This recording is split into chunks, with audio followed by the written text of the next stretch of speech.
Welcome, everybody, to episode 2 of From Prison to Pastor. And I'm with Rich. Gosh, say your last name for me. Gianzero. Gianzero. I said it wrong last time, and he did not correct me. I was like, Rich, you got to tell me when I do stuff wrong. And anyway, we are at episode 2. If you missed episode 1, go back and watch it. It's fascinating. Rich's life is incredible, and it has helped him to be this very wise human being. And he's dedicated his life to being nonviolent and to work on social justice causes. And I'm just really thankful that I met him through our co-founder, Dr. Tim Peck, or my co-founder, Dr. Tim Peck. And I'm just really thankful. And today we're going to pick up where we left off 2 weeks ago, where we're going to continue what his life was in prison. Rich entered a maximum security prison at age 17 after being convicted of a violent crime at age 16, where he spent over 14 years. And the things that happened to him while in prison really helped shape who he is today. And now he's just so brave. You're just so brave about calling out wrong, calling out what we should do. And I'm really looking forward to diving deep into the next chapter of your life. So how are you doing this morning, Rich? I'm good. Glad to be here.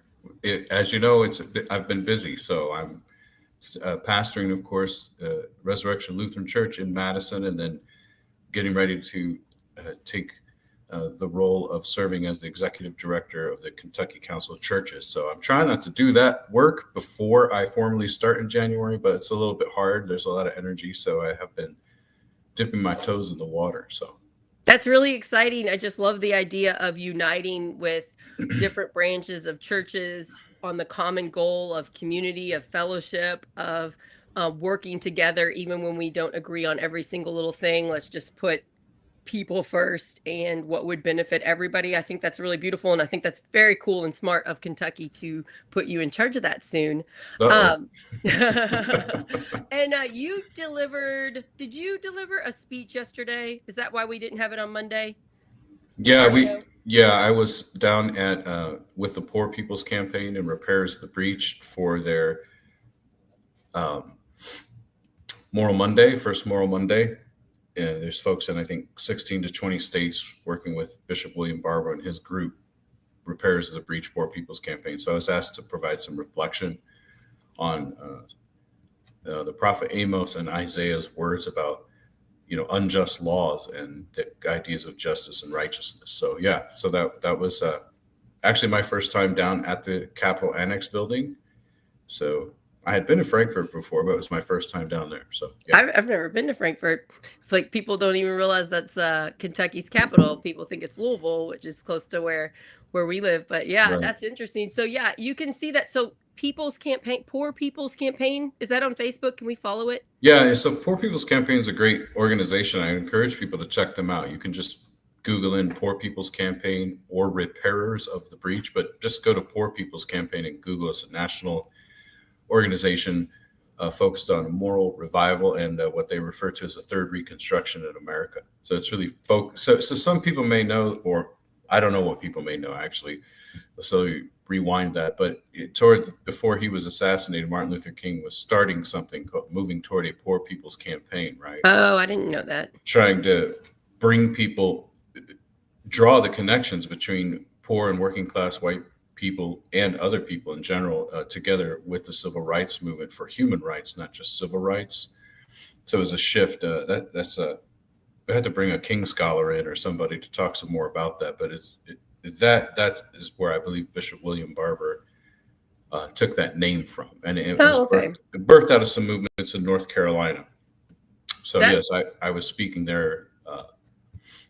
I'm always appalled that we're the richest, most powerful country in the world, and that there are so many people suffering.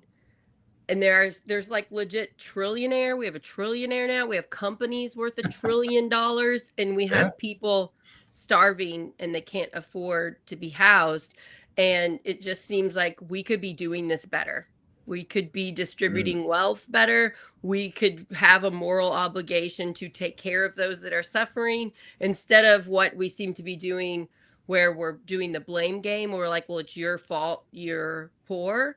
And it's like, well, we've all made mistakes, but just human decency. But even if you don't have that, it's actually safer to live in a community where everybody is cared for. There's less crime.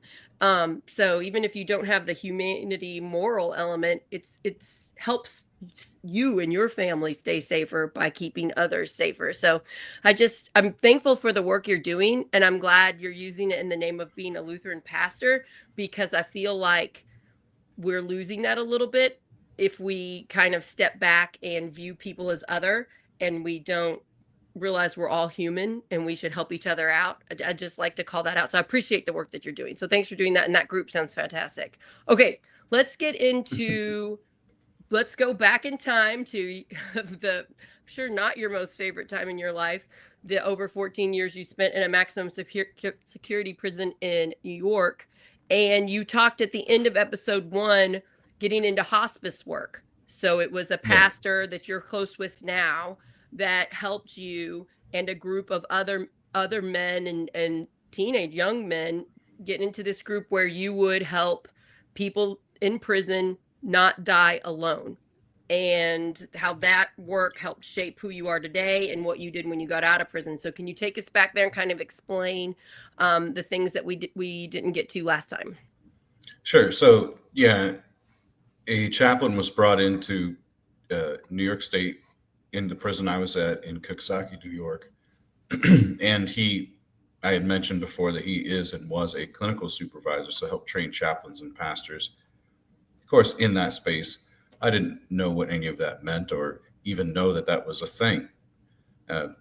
So I'd emphasize that we were handpicked in a certain way and trained. We went through some initial training and then ongoing weekly support, which is a common clinical model in clinical pastoral education anyway.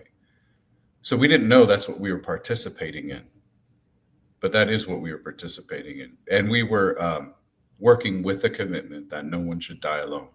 So I mentioned that in the early 1990s, that of course the prison populations were exploding across the states and in the federal prison system due to a number of different things: tough on crime rhetoric and laws, kind of a bipartisan coalition of people wanting to be tough on crime.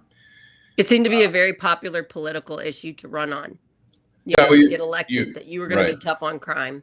Yep, absolutely. So we could talk about the politics of that, and maybe we should at some point, but let's just say that rhetoric intentionally targeted in our country, particularly Black people.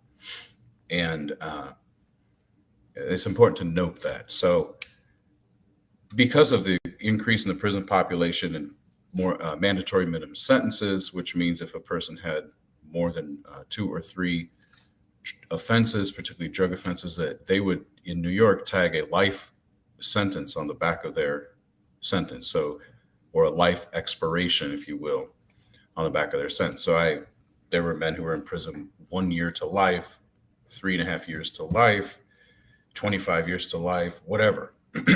So more people were dying in prison, period.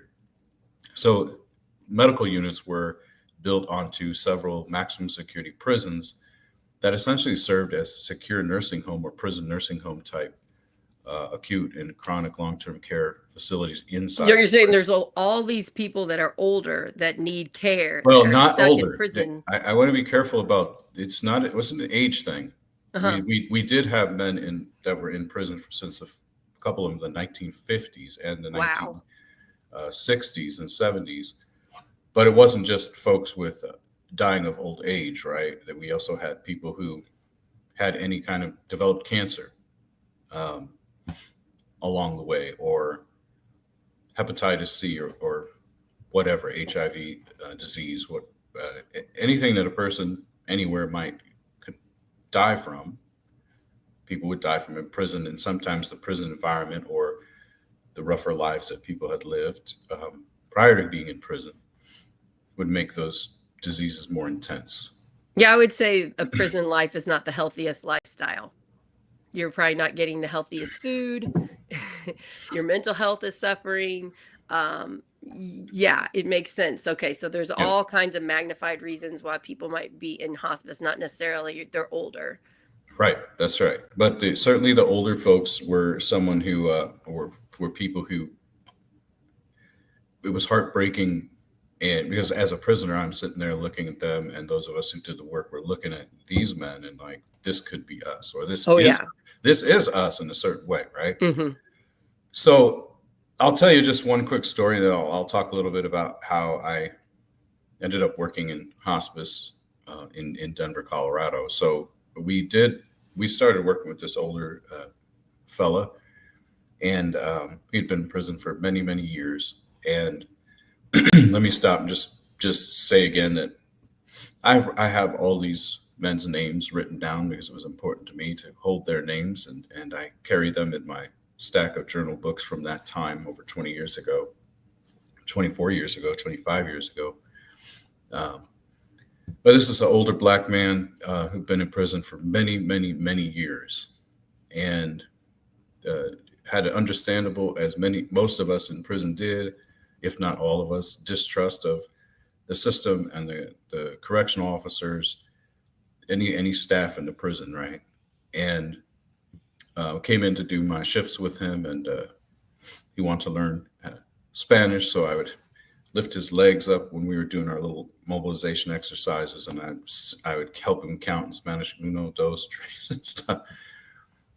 Human touch can't be underestimated in anywhere in the world, but particularly you think about among men, and then Yes. men in prison, right? Yes. The idea of Yes. touch is not safe, or socially it's suspicious. And it's a basic human need that we all have. Yeah, To be touched, to be loved, to be hugged. Yeah. So that just makes my heart break imagining. So Yeah. I know viewers of the show like sometimes we like kind of dramatic stories, and so but this was also a life-changing situation for me, because one of the things that we were not supposed to do is actually help them with bathroom stuff, right? Like that's the job of the civilian nurse aides and stuff like that. But a lot of these guys were like, we want our own to take care of us. And so this old man was in his in a little area, the toilet area, and I'm basically locked in the room with him, and he yells out to me, hey, Richie, get in here. And I'm like, come on, man. In back of my mind, I'm like, come on, man. I'm not trying to go. You don't want to do that. Where you just I don't know I don't know what he's gonna ask me. So I went in there, and he was like, I need you to wipe my my bottom. He didn't use those words, but he said, I need you to wipe my ass. And so I just did it. I said, okay. And put gloves on, handled business, and we were not really supposed to feed them either. But over time, we talked a little bit about the correction officers who were against us, how we kind of converted them over time. People mostly looked the other way because they were like, for whatever reasons, well, nobody really wants to do those kind of jobs, but we were able to do this, help them get a drink or eat applesauce or whatever, or help them, clean up after using the bathroom, because we were them and they were us. And so there was something incredibly humbling about that, to be trusted and to be willing to do that. There's a song in the Christian tradition that goes something like this. It says, "Will you let me be your servant?" And then it says, "Pray that I might have the grace to let you be my servant too." Or the time before Jesus' crucifixion where Jesus says, "Well, I'm going to wash your feet now." And Peter's like, "No way. You can't do that." Sometimes we need the grace in our lives to allow other people to help Yes. us. And to realize that it helps the person that cares about us too. That's the point. Yeah, that it helps. Yeah, when you help somebody, it helps you. And we need to remember that it's okay to ask for help. It's okay to be a little humble and say, I need this and this right now. And to be able to accept it, it will help the relationship of whoever you're asking. Sometimes I need help and I don't even know I need help. Mm-hmm. But maybe somebody else can perceive that and Mm-hmm. come alongside. And if I'm resistant to that, then I'm in some church tradition. People would say, "Well, you're robbing that person of their blessing." But the reality is that person's not just blessed and they're helping. There's a humility and a growth opportunity to when I'm willing to accept others' help. So let's bridge this a little bit different way and kind of more put some meat on this, if so to speak. So I was writing about the experiences of being a prison hospice aide, right? And my pastor Jay Lewis, again, I mentioned him out of Calvary Presbyterian in Newburgh, New York. He required us to journal, and I took this very seriously. And I started sending some copies of things I was writing to my mother, who ended up working for a hospice company in Denver. And she shared some of this stuff with the CEO of that company, who started writing to me. And so this particular woman wrote to me for a couple of years, and she said that if they ever let you out of there, I'm going to hire you at my company. So when I came to parole hearing, and she actually wrote a letter saying that she was going to provide me a job if I got out. So that's all very hopeful. It's also very atypical. Yeah, very rare in this. So that Yeah. very rare. And so what I want to kind of get to is bridge what I'm talking about, letting people help you, and the need for all of us to have helping relationships, right? To the idea of, what happens to people when they come out of prison. We call it collateral consequences. And emphasize here that a lot of what happened to me is not common. I can say I don't really understand all of this, why these things happen to me. Some people will say, well, you've been blessed and all that. And I think, well, that's a lot to be grateful for. But most of my brothers and sisters coming out of prison weren't afforded these seemingly happenstance or circumstantial connections. So this woman, what you're talking about is so human. Like there's an accident and one person survives and the others do not, and they're like, why me? Someone survives war and some of their friends do not. Why me? This is a very common theme that we do that is hard. So I imagine you're very grateful, and then I imagine you have some anger inside there of, why aren't we helping everybody else that are coming out of prison? well, I think I get there over time, right? But I'll say two things. There's a systemic intention on, in a sense, keeping people down. So let me walk through maybe some progressions, right? So it's not just an innocent mistake or oversight, right, in the system, in the carceral state or the carceral system or the prison system. Okay, it's not just a mistake. There's an intentional, oppression of people who have been in prison. Now, some standardized language would be, well, you did the time, right, and now you should be free, but we're not Right. entirely free. So, but let me get there, Sarah. Here, walk us through some progression here. So I'm going to be released from prison. I have a promise of a job.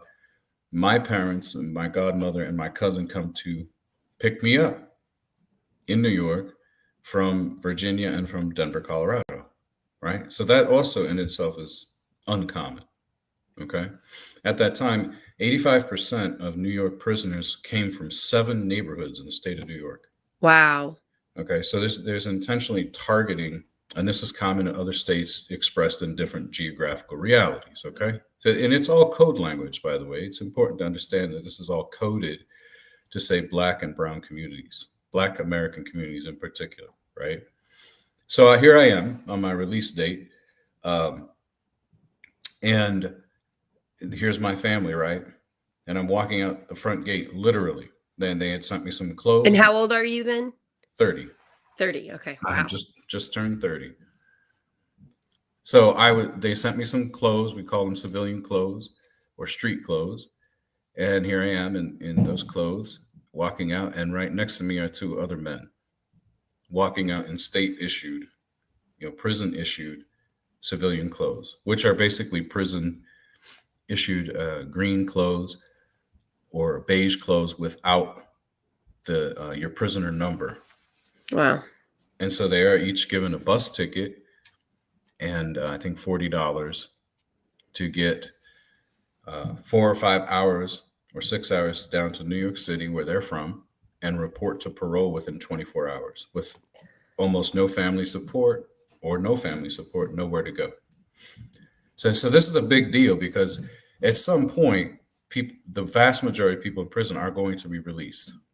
But if you can think about what are the things that happen in life over time, your parents die, your wife dies, your kid dies, whatever, your social connections die in and of themselves. So that's really important that I want to point out. So in my case, right, all right, here I am. We're driving down New York City. We're going to hop on a plane and get back to Denver.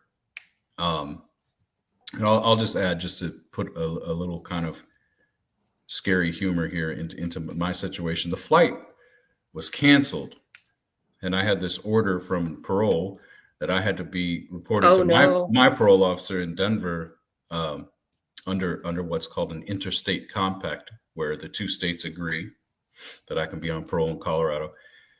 So I called into the parole office in Denver. They said, fine, don't worry about it. We get it. And I'm like, whew, thank goodness. So the next day, so we spent a day down in New York City, and the next day we get on a flight. I'm sitting in the back. My mother's sitting next to me, just staring at me, like almost a surreal moment. She can't believe her son is back, so to speak. And a flight attendant gets on the little phone and says, "Is there a Richard Gianzero here?" So I'm like, oh my God, like I'm headed back on my way back. It was fun, nice while it lasted. But I'm thinking through my head, well, I haven't done anything wrong, And so my dad had the wherewithal to say, well, which one? Which Richard Gianzero? And I forget how he identified it, but it turned out to be that my dad had an electric toothbrush in his luggage, and they wanted to let him know that they went into his luggage because of it. And so we're all like, it's funny now, but in the moment, it was it had holy cow. I was just thinking, like, your emotions of getting out, like relief, fear that you're not going to meet all the requirements and you're going to get put back in. You had to have a lot of anxiety. Yeah, there's a lot. Interacted in the real world. I mean, I just can't imagine what you were thinking. Well, I've always been somewhat of a stubborn person, for better or worse, too. So I in some way, I was like, well, I've already been there. So if they're shipping me back, I know what to expect. But for my parents, it was terrifying. So I mean, it's funny in 20 some years of retrospect. But so let's use that as a bridge, right, to get to this other piece. So I end up getting home. Long story short, I end up meeting with the owner of that company and her nursing director, and they and that's in Colorado. That's in Denver, yeah. And she says, "Oh, all right, well, I'd like you to start Monday."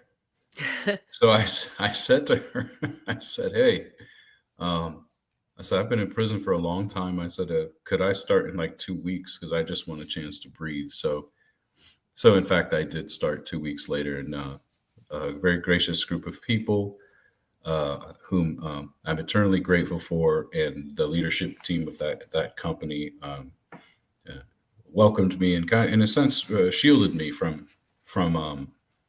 being targeted because I was in prison. So let's talk a little bit about what this looks like, because my story here and my experiences here they are not the typical, they're not the norm, right? No, yeah. Normally it's the people that were next to you that got the $40 and the bus ticket with no place to go, and they had to meet their parole officer, and then finding a job. I would think that really hard. So housing and work.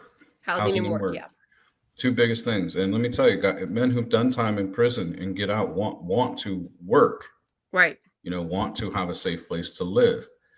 Generally speaking, there are times when you have men who have done 40 years, 35, 50 years in prison. They're like, what am I going to do? Right. Right. That's a different conversation. But the vast majority of us are going to be released, really do not want to go back. But you start thinking about the basic things that you need in life. And also, it's significant to say that people are sent back to the community from whence they were convicted or arrested, right? So you're going back into whatever. And so if you're from those 7 neighborhoods in New York, for example, well, poverty, which we talked about earlier, is a big deal, and an intentionally designed social dynamic in particularly Black communities. This may make some of our white brothers and sisters who listen very uncomfortable, but I would encourage them to learn a little bit about the history And I of encourage you redlining. to, instead of being uncomfortable, feel thankful and gratitude. Like right now with everything that's going on, I'm very grateful that I was born in America and I have the color skin I have, and my children have that color skin, because I have friends whose children have brown skin and they're terrified because of ICE and what is actually happening right now. So I try to have gratitude and then try to have empathy, and how can we help? It's not my fault. I didn't make the system that I was born in. But if I could just look at it factually instead of taking it personally, that's my recommendation, because yeah, I get what you're saying. Yeah, well, there is something people used to think that when the internet got moving and stuff that it was called the information superhighway. Remember that language? Yep. Well, that information superhighway is not is littered with much debris, which we call misinformation, right? Yeah, But misinformation, if disinformation, yeah. if I can just go back to my point, though, I agree with what you're saying, but specifically to this, learn something about the history of redlining and how redlining, along with city planning, roads and highways, was used to resegregate under legal and then non-color-based terms, was used to create pockets of inopportunity for particularly Black Americans. You can relate. And so redlining is But we'll let people do their homework. shaping neighborhoods so that it would keep people that were struggling and of different races and religions, it would keep them together and keep them struggling, and it was much harder to move. Let me stop you. Let me stop Yeah, you. Let me stop you. Because there's a very careful kind of correction to what you're saying. Sure. It's not neighborhoods that were struggling together. It was to create struggle within the neighborhoods of people who were particularly Black people. Okay. Right, because we know in the 20s that many Black communities were thriving economically. Right, you think of the Tulsa Race Massacre, right? Yep. The last surviving person of the Tulsa Race Massacre, and if folks don't know what that is, Google it. Yeah, she just passed away, right? I think she was 111. So that, or Harlem in New York City, to take it to go up northeast, right? So redlining, right? When federal government became involved and becomes involved with mortgages and lending, city planning, responding to migration patterns of the United States population or so on. Literally, it comes from they would take red pens or markers or pencils and maps and red line with a red line around areas and neighborhoods. And anything outside of that, they would not sell property to Black families. So people need to do your own homework, right?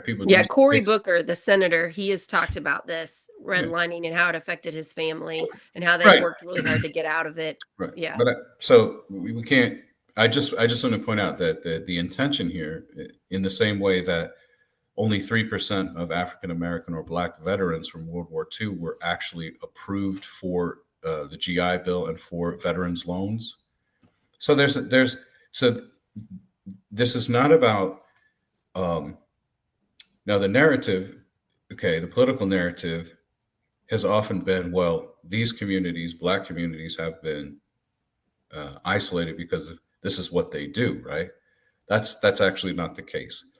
There's an intentional targeting of Black communities that creates poverty, that creates disenfranchisement. And then if we roll this up to the 1980s and the topic that we're discussing about prison, then you get the tough on crime stuff and the drugs. And now we're in a situation related to this where, because we're seeing the opioid crisis, we're no longer calling people crackheads and just say no. We're saying, oh, we have a mental health crisis, because it's affecting other communities beyond the Black community that was intentionally isolated through legal means. of segregation. Okay. So to tie this in a little bit. So here I am coming out of prison, coming from this community and this environment, and I have a job. My co-defendant, which I've never spoken about on our show, is a Black man, and he later will get out, and he has a job at Walmart. And we're not supposed to talk. Both of us are off parole now, but of course we passed some messages. We weren't. I didn't know that was in part of the agreement. You're not allowed to talk. That's correct. A Wow. person released from prison is not allowed to speak to anybody else that has a criminal record, or you could be immediately violated from your parole. I can't even believe that that's like legal. But let me stop for let me progress here. So think about this though. But we're mandated to do some kind of classes or connections with other people in a parole space who are what? Also out of prison. Right. So they say, well, that's okay, but you're not supposed to have a connection or conversation with anyone. So there's a lot of problems with this system. It's just yeah. That doesn't make any sense. It does not make any practical sense. It seems like you all should meet. It seems like there should be the opposite thing happening. There should be organizations and meetings where you're all helping each other, where you're like, I found this business will hire people. I found this apartment building will help, and this assistance program, that you all should be sharing knowledge of survival. Well, some of that happens. We can get into some of that. We're highlighting so many things, right, about that generally people just don't know. There's so many problems with this. Yeah. So let's talk a little bit about just what I refer to as, and others have referred to as, collateral consequences, right? So in other words, you do your time, you're supposed to be released, serving time on parole. It's important for people to understand that our current federal law, through Supreme Court decisions, holds that probation and parole are extensions of incarceration. Okay, so you're still under the carceral state. Okay, descriptively, factually, legally, you are still in custody, even in your own parole. So here I am working, and the people's parole officer will show up. We have to sign paperwork that basically waives our rights, some of our rights, like Fourth Amendment rights and 14th Amendment rights to search and seizure and stuff like that. Anytime you're pulled over for, whatever, you going over the speed limit or something, or your license plate, your ID and stuff triggers up in the database system that you are have a rap sheet, which makes a traffic stop very, very be very scary. Intentional. Anyway, so there's a lot that happens in that, but I just want to give you a practical example here this morning, and then we'll talk maybe a little bit about voting rights. But so I have an office here. This is again in Denver, Colorado, just across from City Park, and doing my work in the hospice company, talking to people about hospice, various other things. And the receptionist calls to my office and says, "Hey, I think your parole officers in the plural are here. I see their badges and their guns." So they're coming into my place of employment, right, with their badges showing, weapons showing, in a place where we have our doctor, medical director, nurses, social workers, and our work is about caring for the terminally ill. Now, truly, I thank God for that CEO who hired me, and then for her team, which were all some really powerful, strong-willed, and strong-minded Jewish women, almost all of them. And they kind of protected me, so folks knew that who I was and stuff, and so this didn't threaten my employment, Yeah, so I because came it out, would intimidate a lot of other places. and so I want to get there. Yeah. I want to get there. Let me get there. So I came up and I said, it's the parole officer and her supervisor. And so immediately, because of my experiences and awareness of law enforcement kind of perceptions, I'm like, oh, I'm the token. I'm the one that the parole officer wants to take the supervisor to show, hey, look how good this guy's doing. It's a terrible thing. Better to be a token than a threat, though, right? So I said, well, you can come to my office. Oh, you have an office? Yes. So I take them back, and they're kind of bewildered. They leave. But my co-defendant was working at Walmart in the warehouses, moving stuff, and his parole officer shows up, badge and gun, everything, and he's fired. And he's a black man because his supervisor said, "Hey, we can't have the law enforcement like coming to check on you. It disrupts the workspace." And he's like, "I'm not responsible for that. Like, they're coming." Now, a private business could say to a law enforcement agency, "If you don't have a warrant, we're not allowing you on private property." But we're not trained in society to have. Yeah, we're not trained in society to say no to law enforcement. So how It's many? very hard. So there he has a job, and this happened to him several times.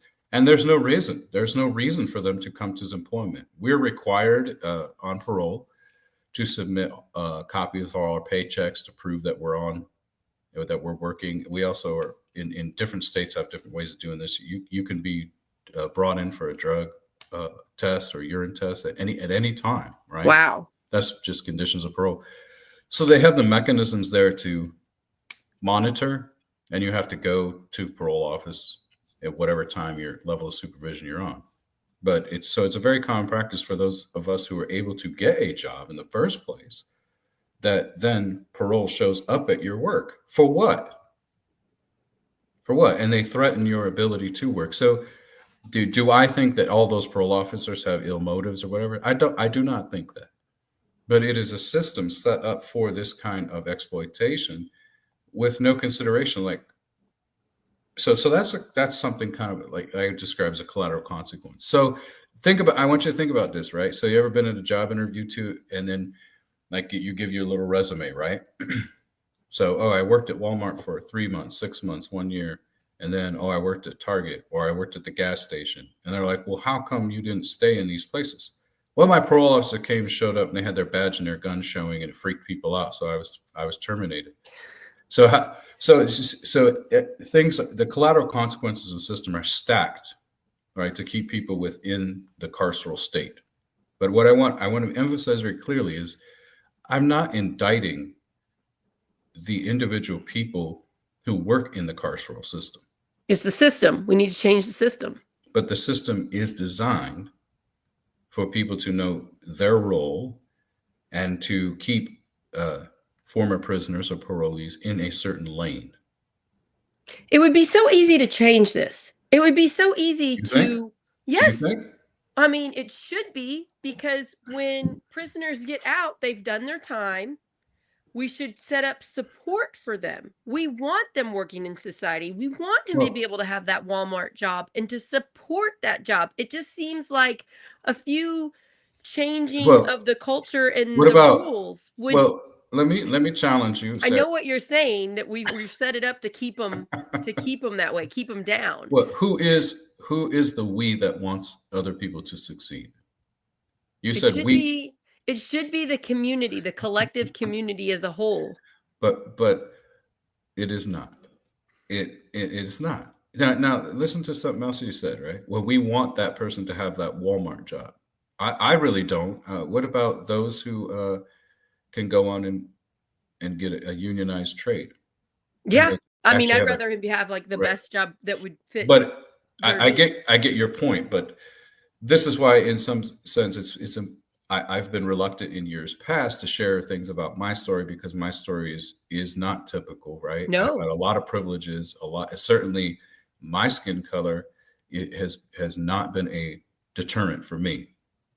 So many times, right, because I am a white person, that people look at my story and they say, "Oh, there's redemption here. There's this," right? But if I was Black, then people would be more suspicious of me. So let's put a pin in this just for a moment, because we need to bring up, in order to understand some of these things, we're talking and dancing around racism and white supremacy, right?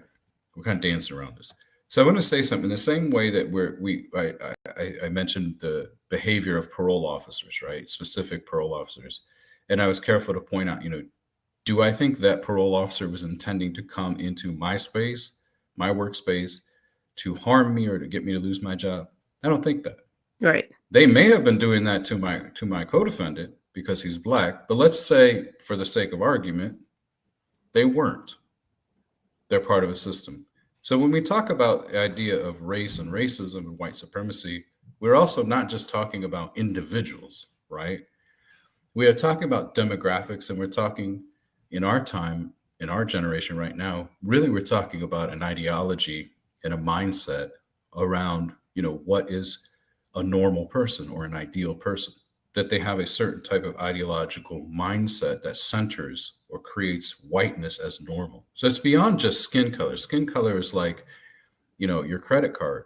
But if you have $5 limit on your credit card and you're trying to charge 10, you're still out 5, right?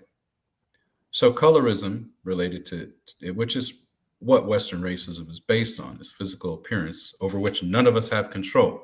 Right. I like to be a little skinnier.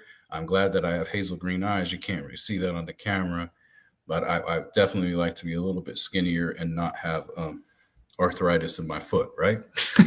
But we're not really in control of our physical appearance. Right.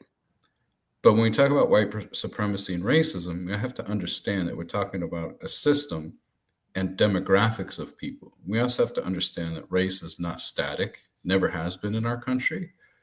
It's a spectrum of colorism and physical features that's changed over time. So I'll make this last point and then I'll let you jump in, because we talk so much here. We're getting to some deep stuff. So for example, when my ancestors came to this country back and forth from Italy in the 1920s and 30s, right? They were not considered white. Wow. Okay. It's not till after World War II that people of Italian descent or Italian Americans are considered as white.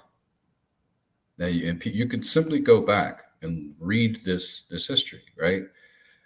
But we were able to earn our whiteness by proximity to certain value systems, certain mindset and ideology. And one of those mindsets was that, well, at least we're not Black. Wow. Or American Indian or Native American, Indigenous.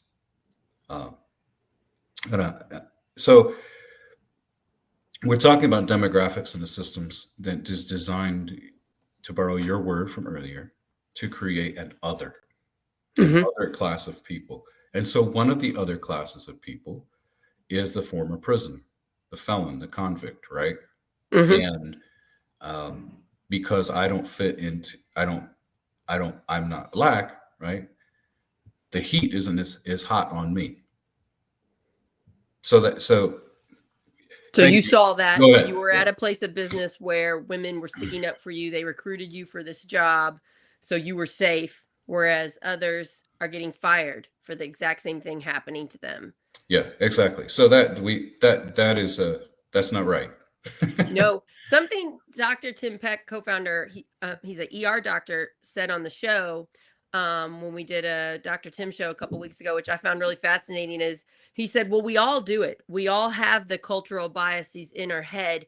The important thing is that we take the extra few seconds to stop and realize it and then shift our thinking. Because he was using it in the ER, saying, if you have a Black woman saying she's in pain, our cultural biases says, maybe don't trust this person. And you have to realize, oh, no, that's my biases. I got to make sure I don't do that. And you counteract it. And it's so interesting to me, knowing Tim, being close friends with him, I never see him do the judgmental thing. So I act like he just doesn't do it. And he goes, oh, no. He goes, I will think it. He goes, I have to do the extra step to recognize my thinking. And I think if we all just tried to do that a bit more, it would help. And I get sexism a lot because of my role in trying to be a leader in the community. Yeah, sure. Absolutely. And sometimes I recognize, oh, I'm sexist. There are things I still have to break down because of just the culture I've grown up in my whole life. So sometimes as a woman, you can do things against other women because the society that we're in, we're supposed to be pitted against each other instead of working together. So let's talk. I want to get into the voting rights piece a little bit, but let me make a comment here. So what I like about what we're trying to do here and what you're doing, right, is you're taking this very personal, individual awareness, right, and saying, hey, my biases, my prejudices, right. At the same time, that's critically important, while at the same time we've talked about the idea of blame and shared responsibility, right? Interconnectedness, right? Together as people. At the same time, those of us who have courage and the honesty, right, to look our own faults squarely in the face, Mm-hmm. which is a phrase coming out of W.E. Du Bois in 1912 in a book called Prayers for Black People, giving us the courage and the honesty to look our own faults squarely in the face and never minimize them while they grow.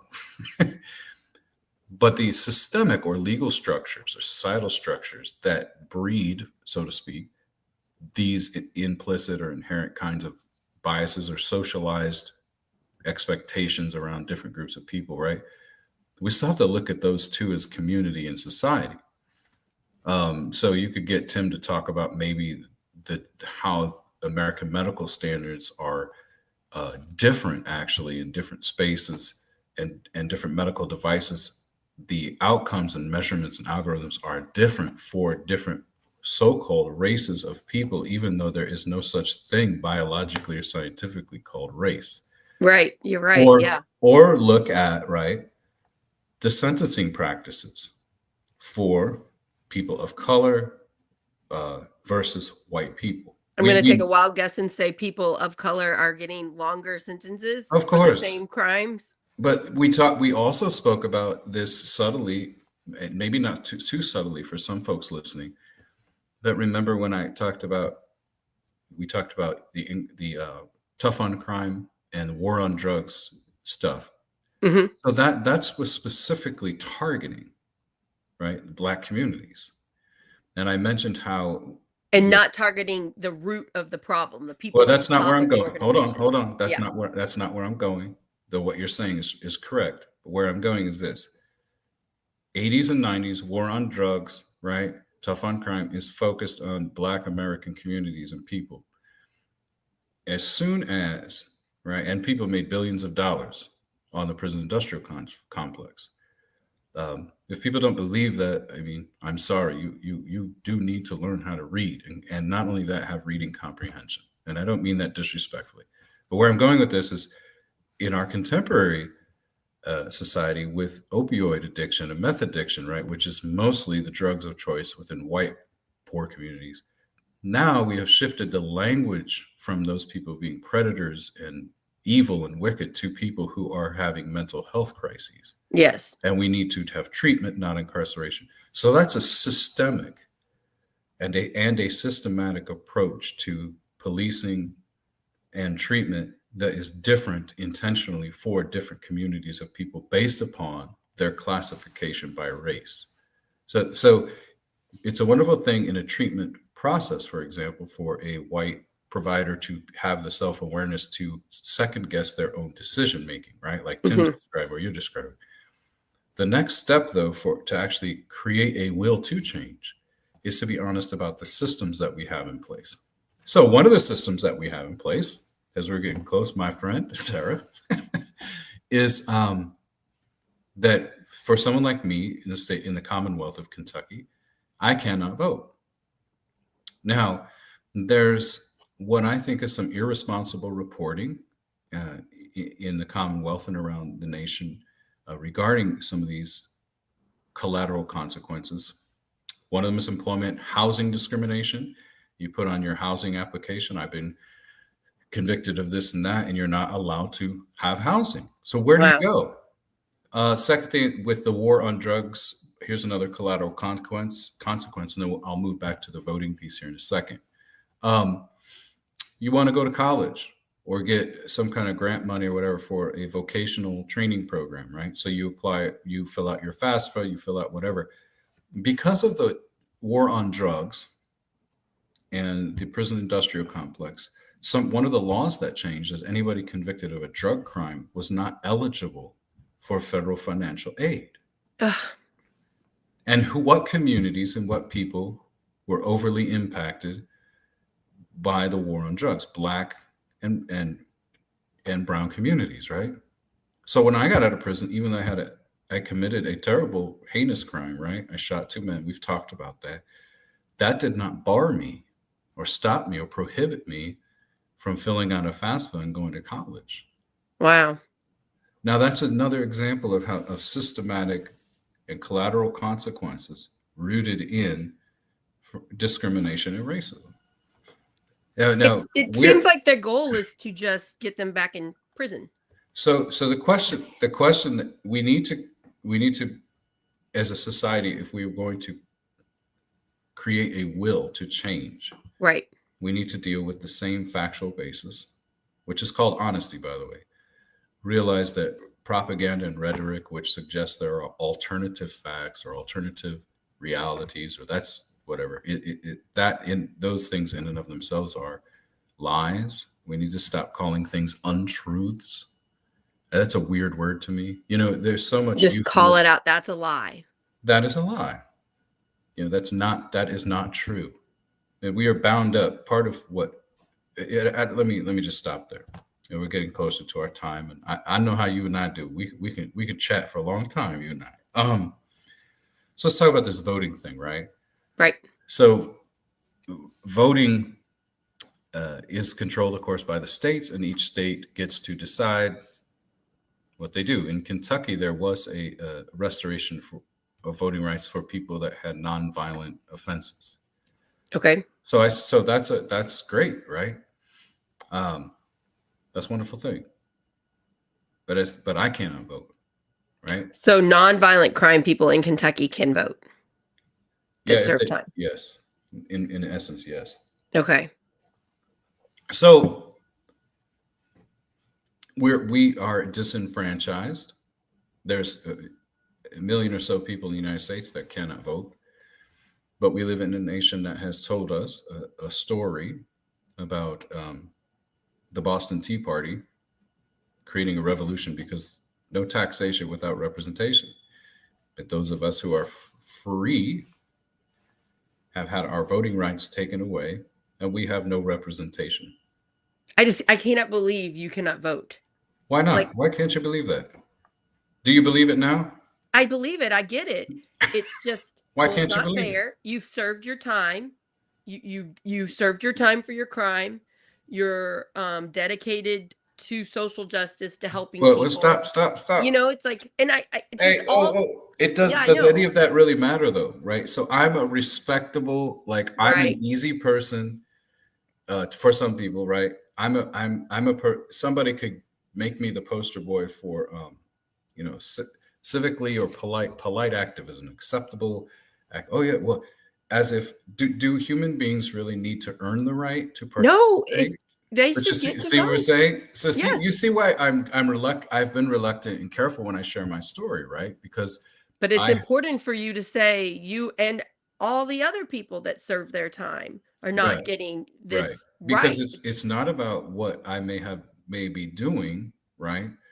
What about a person who's served their time and they got out when they're 65 years old and they're not going to ever be able to work, and maybe they're going to drink themselves to death? Should that person be? Yes, that person should get to vote. Right. So it's not it's not respectability advocacy, right? But it is. I encourage you to say it, because no, I'm saying it here. Yeah, with us. I'm glad you are, and I'm glad you did the thing yesterday where you spoke about it, because when we fight this, we can win. I saw in Florida, I think it was during the pandemic, they fought to get it on as a ballot initiative, and they voted to allow people that got out of prison in Florida to get to vote. Now, then they added loopholes and provisions to make it harder. And I think it was like, it's money. I think they tackled on money. Yeah. And so a fee that people couldn't pay. So it's still difficulties. Yes. There's a political expediency there to exploit vulnerable populations who can't fight for themselves or don't have the same kind of collective means as other groups. You remember what was going on with all the politics, right? Of that. Colorado restored voting rights when I was in Colorado. Once you've completed the entirety of your sentence, okay? But it's an easy target, and again, if these are supposedly rights, and we are supposedly a nation founded on the principle of no taxation without representation. I pay my taxes. Even somebody that doesn't own a home or whatever is still paying sales taxes. So one One argument that I have, and maybe there's a lawyer out there that wants to talk to me, is if we are not allowed to vote, we have no representation, then we should be tax exempt from income, state and federal income tax, because we have no representation to participate in If democracy. that happened, boy, would that voting rights change. It would change quickly. So that's not going to happen. That's not going to happen. But here's another thing. We're going into a 2026 election year, right? And so I have some friends of mine who will say to me from time to time, people that I have deep love for and deep respect, who are never in prison either, who might say something like, well, I'm not voting, whatever. And I said, listen, if you're not going to vote for you, vote for me. Yeah. And let me just put a disclaimer out there, since we're under the auspices of, the internet and whatever. I am not asking somebody to use my name to vote. I'm just saying, if you're not going to vote for you, Vote. Think about me and cast your vote. Cast your vote. That would make me angry if I didn't have the right to vote and I was speaking to my friends and they're like, it's hopeless. It doesn't matter. I'm not going to do it. I would be like, you know how much I would give to be able to have that right? Like, it would be upsetting. Yeah. Well, and listen, so much of the civil rights movement and civil rights legislation was focused on securing the right to vote in pragmatic, practical terms, right? I mean, they killed people, burned churches, bombed churches. White Christians bombed Black Christians, right? Killed, lynched people. So they would be intimidated not to fight for the right to vote or even to register. So let's be honest that voting is really important. We've seen that's why they try so hard to suppress it or stop the vote from so many. Absolutely. Yeah. So I know we're coming up here on a wrap our time, but we're gonna have a couple friends in 2 weeks, right? Join us for a show to talk about something quite a bit different than we've been talking about. I'm really excited to get more of your friends, your social justice friends, to hear what they're doing, because we always have to fight this. Things are better than they were 50, 100 years ago, but they can be better. We can keep pushing for more equal rights for everybody to have basic human rights that we should fight for in America, and the most powerful, richest country in the world. I just want to shout out before we get off. We have a store open now. So you can get Project Next merch if you like. It's my friend Elmer Ramos. He has Hey Elmer. So if you go to Hey Elmer /Project Next, you can look. We have all kinds of stuff, all kinds of colors. We've got shirts, hoodies, hats, stickers, mugs, magnets, and they're at good prices. And then a portion of it goes to help keep Project Next up and running. And then you also support this local business in Cordon. So it's Hey Elmer /Project Next. And we just started that. So I'd like to thank Elmer. He sent me the link at after midnight a few nights ago. He'd been working really hard. So I just appreciate Elmer for doing that. We will have another episode on today at 1:00 about Do Something, the group Do Something that's putting these civic engagement meetings together where they teach people how to engage with people about politics. How do we talk to them and let them know what's actually going on without tempers, without feelings getting hurt? How do we engage so that we can vote better and get more active in our community? So that's coming up at 1 today. I'm really excited about that. And then we're going to be on again in 2 weeks. And happy Thanksgiving. I'm thankful that we met. I'm thankful we're doing this show. One of the ways I keep my mental health strong is gratitude. Thanksgiving is one of my favorite holidays. I think just constantly realizing how grateful we are can help us get out of the trap of poor me, this one bad thing happened or whatever. Yeah. And so thank you for tell my friends that Do Something, whoever's on, because I did a kind of I helped do a speech thing over there with them like a couple months ago. They're wonderful. Oh, neat. Like super encouraging people. So tell them that over across the river, I say hi, and I know that they know friends of mine over there. They're wonderful people. So. Yeah, when I talked at the Indivisible meeting, there was a big Venn diagram of Do Something, of you, of life, trying to fight against LifeWise. There's a big Venn diagram of all the things we're trying to fight. So that was really neat. It was like, even though I'd never met these people, it was like we're all friends because we're all working on these social justice causes. Yeah. So that's cool. Yeah, and man, I was saying this yesterday about a couple reporters interviewed me, right? And I was saying, God, they said, what's your message to the legislators and stuff? I said, stop, fueling culture wars. Stop, like, Yes. do something for people. Like truly, right? Like we have in Kentucky, 36% of people in Kentucky are either poor or working class poor. That's I'm so like, many. do something for people. Yeah. You God, my goodness, use the power that you've been given with some sense of humility and grace. Do the right thing. Help Yeah. people out. Stop fueling The blame game, well, you did all this, well, all you of it. did this. Well, it's not only that, just the idea. We have a representative that's trying to push mandated that all state or Commonwealth law enforcement agencies will have to contract with ICE. Like, really? Just do something for people. There's hungry people. Help lift people up. I mean, people with tremendous power and privileges This been is given. going to be in the history books as a terrible time for America. What is Somebody happening with ICE? It is hope really awful.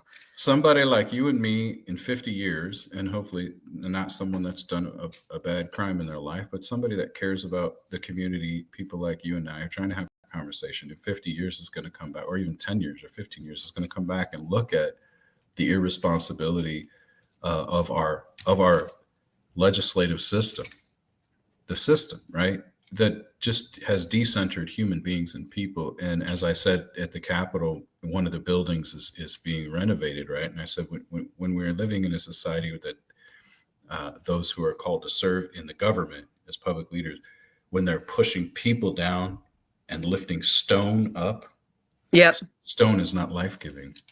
So I don't want to we could It's a talk. good way to look at We it. could We'll talk more about this next time. I bless you. can't wait to meet your friends in 2 weeks. Happy Thanksgiving.